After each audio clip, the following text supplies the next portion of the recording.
about taking action to be successful. There are so many people that are all talk and no action.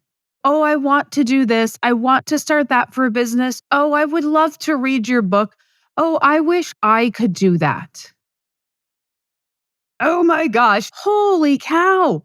Are we going to analyze something to death? Are we going to wish? Are we going to let fear stop us? I truly do not understand that brain that won't let you go to the next step.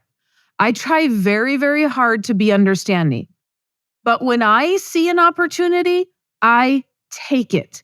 And it's different if we don't take action because the timing isn't right. That's not what I'm talking about. I'm talking about we are coming home from work, we've punched the clock, we come home from work and we sit on the couch and we binge watch Yellowstone or we binge watch some show on Netflix. What an absolute waste of time.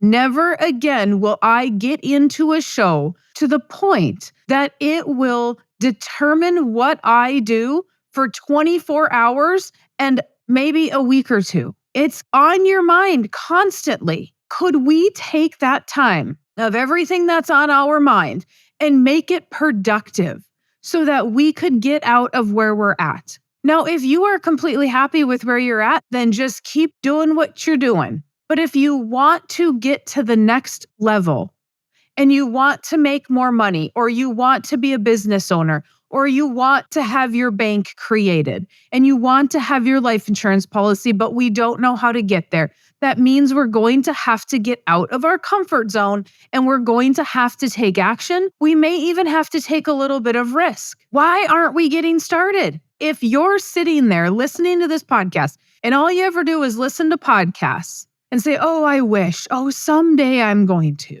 Someday may be too late because somebody else might come in and take that idea and then they have the market and now you're fighting somebody in the market. When you could have started today, you could have built those relationships. So why don't we just start right away? Like, that's my thought process.